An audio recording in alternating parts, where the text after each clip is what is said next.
he's still standing up. Down! I don't even make prediction videos like that, but when I do, of course I get it wrong. What is up, boxing besties? Welcome back to Xicana Boxing on YouTube. And if this is your first time, hi, my name is Lily. I am an independent boxing journalist who sometimes gets on here and yaps about whatever's going on in the boxing world. And if you're here, you've probably already seen by now the destructive victory that Bakhram Murtazaliev had over Tim Tszyu this Saturday. And as I wrote on my newsletter, which you should subscribe to because it's amazing, I wasn't really watching the fight live. I was out at a concert and I wasn't really engaging with social media either to find out any updates. But while I was checking my phone, I did see that I got a notification on Instagram saying, "I told you so." Mind you, I don't really post on Instagram, but the only thing I had posted this past week, was my prediction. I was way off. So at that moment, I ran to Twitter to check PBC's page, and I saw Tim Tszyu, patas para arriba, and, the ref just kind of running to him. I immediately was like, and then I checked the round, and so it was the third round, and I was even more like, but I honestly thought that was it. That was a stoppage. The next day when I watched on Amazon Prime while I did the dishes, I was really confused as to why they didn't stop the fight in the second round. But also not surprised because they're the same people that didn't stop it back when Tim Tszyu was bleeding, gushing out of his head, when they could have gone to the scorecards and just won the fight in the cards, instead of losing to Fandora and then taking all that punishment. But I was even more surprised when in the third round, after what I thought was a stoppage, the ref said something like, "One more and I'm gonna have to stop it." Huh? One more? My brother in cries. This man doesn't know where the fuck he's at right now. Please stop the fight, because he's a warrior and he's not gonna stop it himself. But luckily, even though the ref didn't do his job, Tim Tszyu's corner did have the best interest this time around and stopped the fight before it could get any worse, or before we see a knockdown that he doesn't get up from. Murtazaliev beat Tim Tszyu like it was personal, like his dad sitting ringside owed him money, or like took his girl and he had to like get it in blood, like get it back, because... So why do I think Tim Tszyu lost? Why do I think I got my prediction wrong? Not just because I'm a dumb bitch and don't know shit about boxing. That's not it, I promise. I think for me, what immediately was like an uh-oh response, and again, I wrote about this in my newsletter, it was like almost an automatic reaction for him to immediately go like this and check his head. When he felt that power from Bakhram and that clean shot that he landed right on the dome, I feel like he immediately was like, hold up. Right? So I think that immediate reaction is already telling everyone that you are somewhat worried, even if it's subconsciously, right? That this is going to be a problem coming back. I also think it's a confío, like he just got confident. I think coming from a loss that a lot of people feel that you won, right? Not only that, but you're back with your dad and there's all these people that tell you that you're the favorite, and they're throwing names like Canelo at you and Crawford and Charlo still, right? So I think when you had your name thrown around with people in the likes of the ones I just mentioned, you see someone who maybe has not been battle tested and feel like this is a tune-up, right? Even though it's a champion. But because the champion maybe didn't impress as much, it's like, oh no, it's fine. I got this. And I think a lot of us also thought he got it. Because in my opinion, I did feel like Tim Tszyu was more battle tested than Bakhram Murtazaliev, right? I think that's it. I think that's what it is. And just the fact that Murtazaliev is a better fighter. Like, it wasn't a dominant performance in the way that Murtazaliev just went in there and like swept the floor with Tim Tszyu, and Tim Tszyu just didn't know what the fuck to do. Tim Tszyu landed some really good shots, especially in the second round. I think in the third round he caught Murtazaliev with the right that, like, it was a really good punch that I thought was like, oh, maybe it's going to shift some sort of momentum here. But no, it didn't. And it only caused more punishment for Tim Tszyu.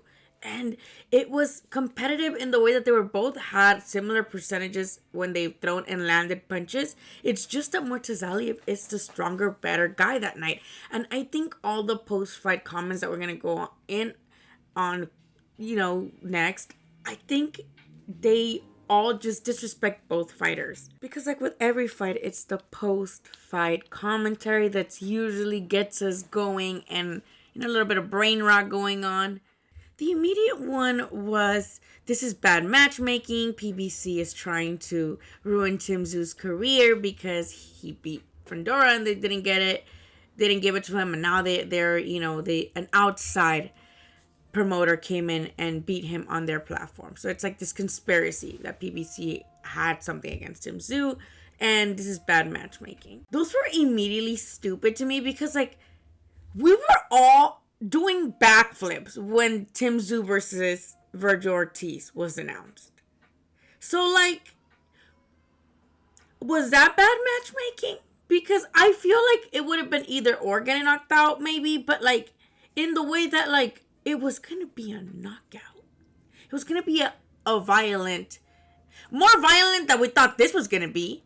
I think this was going to be, like, maybe Tim Tszyu versus, ¿cómo se llama? Brian Mendoza, right? But Brian Mendoza is also a tough guy and he doesn't really give up on his landing. But at the end of the day, it's Tim Tszyu that gets the win, right? That's what I thought that was going to look like.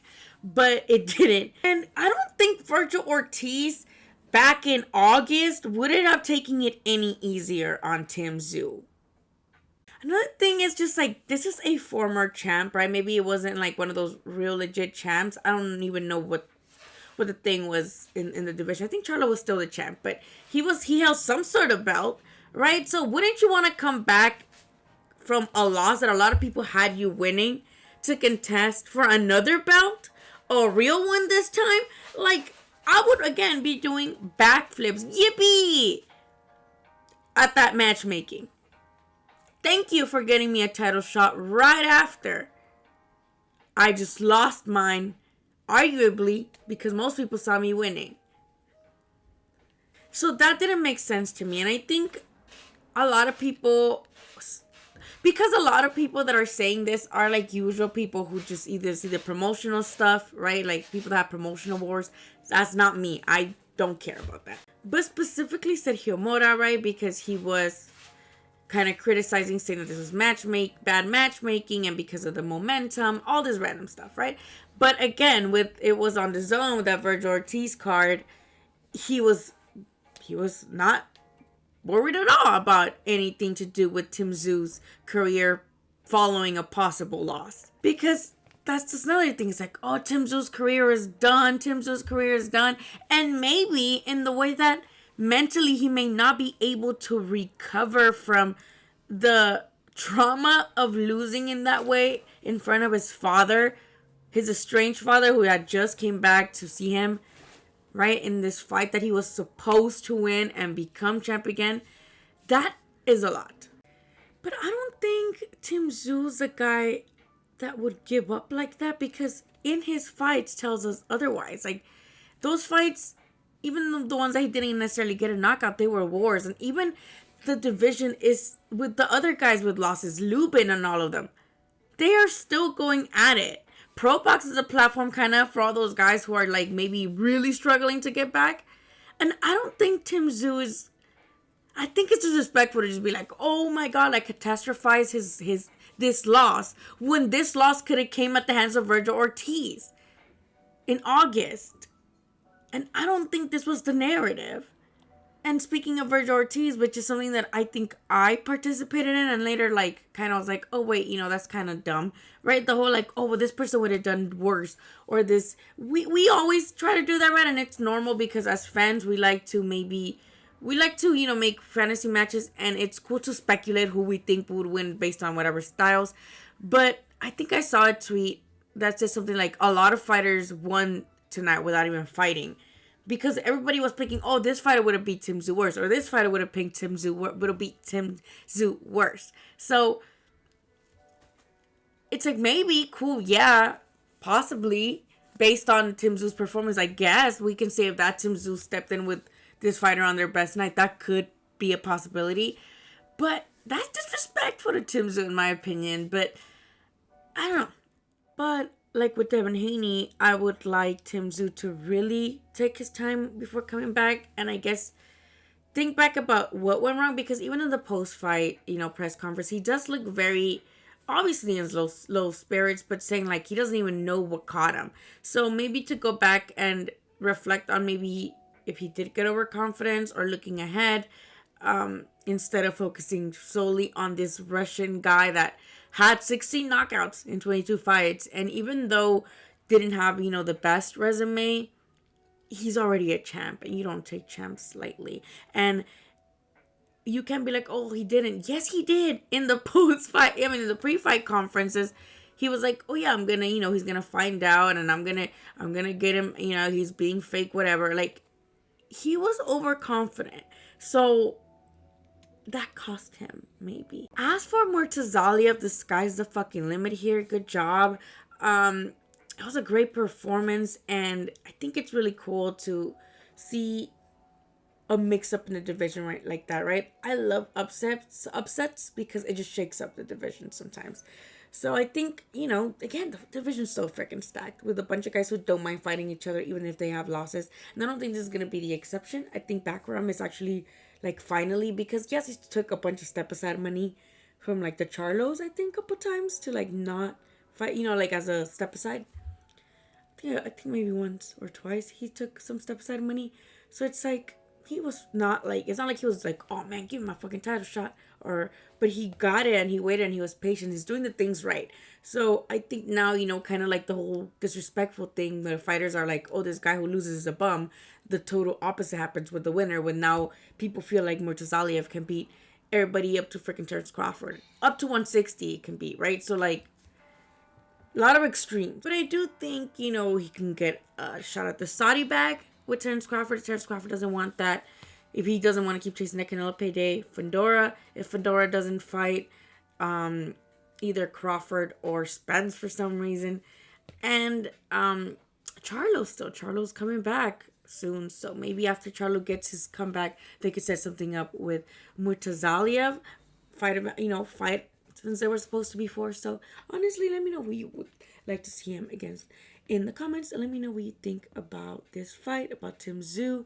Do you think Tim Tszyu is done for, and you think that's just something he won't be able to recover from? Let me know what you think in the comments, and I'll see you guys on the next one. Bye.